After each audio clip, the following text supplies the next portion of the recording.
Welcome to a new edition of Shogonet International Interviews. My name is Julieta and I am here today with Esports Technology CEO Aaron Speach. Thank you very much for being here today with us. It's great to be with you, Julieta. When Aspire Global's B2C acquisition was announced, Esports Technology said it intended to cross-sell esports wagering opportunities to increase esports revenue and player bet transactions and customers. What progress have you seen for those specific goals so far, and what are your strategies to achieve them? Yeah, so as I'm sure you're aware, but 70% of the Aspire customers that we acquired are between 18 and 40 years old, which is exactly the target demographic we look for in an esports customer. And the regions that these customers are in are Germany and the UK. So we made significant progress building our regulated esports product on the Aspire platform, and we expect to launch that in Q2 of this calendar year. How has the acquisition benefited the company so far in this first 2 months? And how are you driving synergies between the brands? Which added value, a new approach is Esports Technology bringing to this B2C business as well? Yeah, so we just did our Q1 announcement. We had the Aspire acquisition under our belt for just December of Q1 for our fiscal year, and we did $7 million, which is massive. It's an improvement on the overall business, but obviously an improvement for Esports Technologies.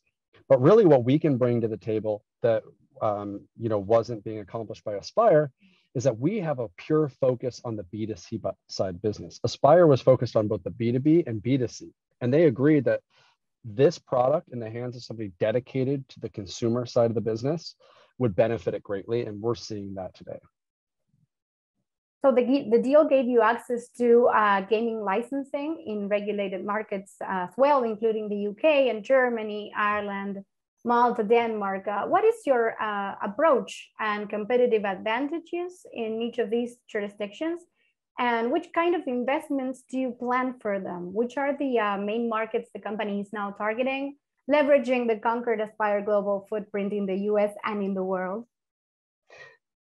Yeah, well, so when we did the Aspire acquisition, we actually brought over 14 employees that are extremely familiar with the Germany and UK market. So we're going to be able to leverage the knowledge that those employees have in those markets for our esports product, so that when we start cross-selling into esports, we're going to be able to use their marketing acumen to be far more successful than if we were to go in without somebody as knowledgeable in those regions.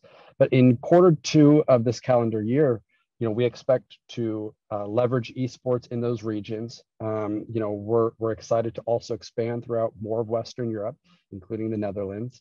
And, we're just overall excited to really provide one of the best esports betting products throughout Western Europe, but while maintaining the amazing casino products that we acquired from the Aspire brands.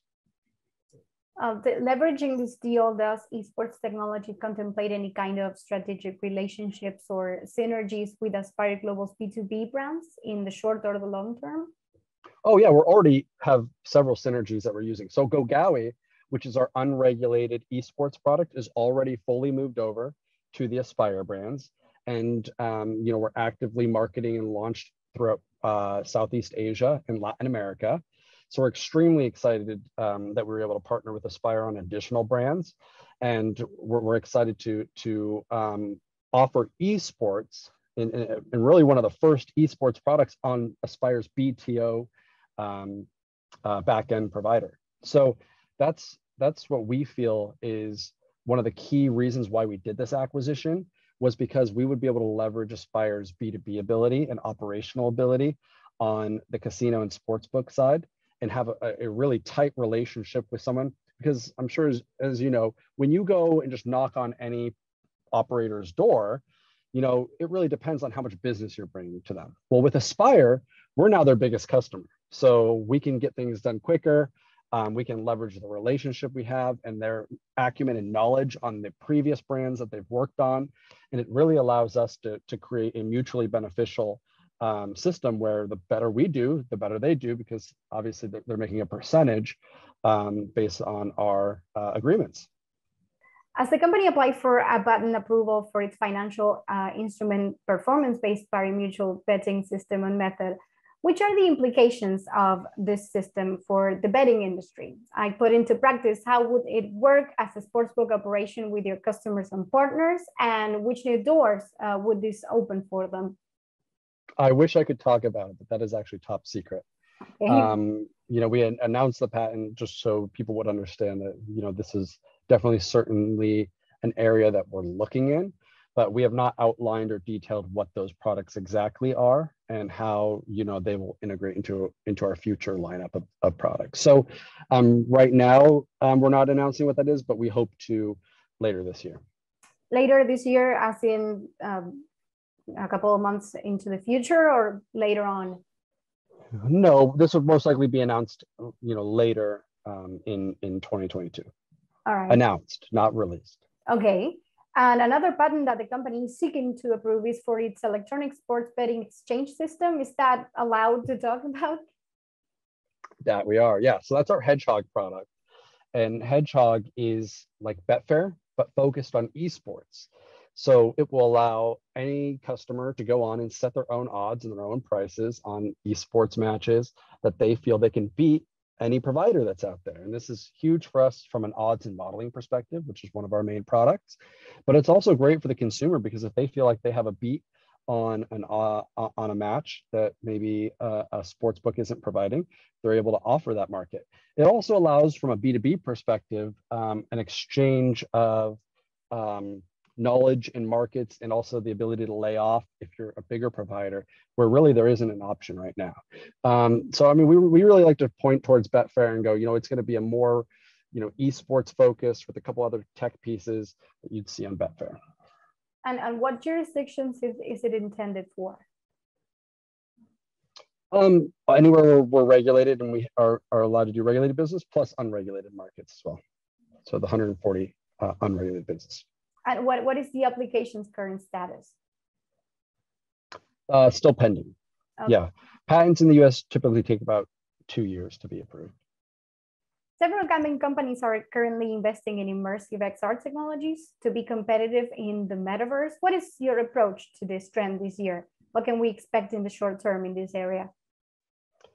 We're looking at different, ideas and playing with the idea of different ways to use the metaverse for gambling, but we don't have any immediate action that we're taking on, the new idea of metaverse betting or what it would mean to have like a virtual casino. But we're definitely not closed off to the idea that this could be a huge future betting avenue. How has the company's new affiliate platform been contributing to the company's expansion, not only in territorial terms, but in vertical diversification? Are there any important partnerships in the company's horizon to continue developing this platform and its visibility? Yeah, I mean, especially on the esports side and the unregulated markets, it's really allowed us to capture some of the major affiliates in esports like Strafe and a few others.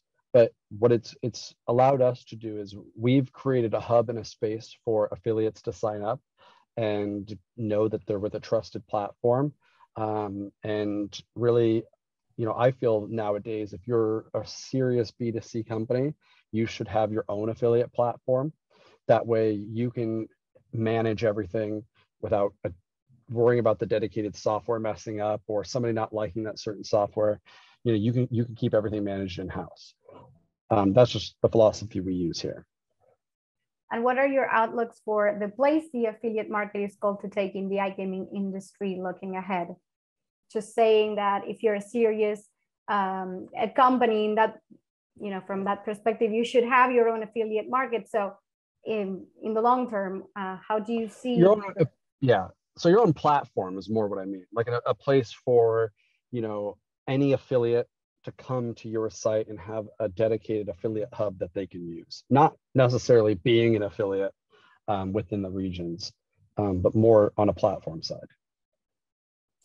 Okay, so to wrap up, could you mention any other projects for 2022 in terms of expansion and product development, or maybe if you plan to attend any events in the coming months? Yeah, absolutely. We'll be at Sigma Dubai, and we will be at ICE in London. But I think our biggest project that we're working on now, other than Esports Book, would be our Browser Bets product. So our Browser Bets product is a Chrome extension that you download from our site. And just like you would any other Chrome extension, it just sits in your top toolbar. And anytime that you're on a web page with a video, we read the video.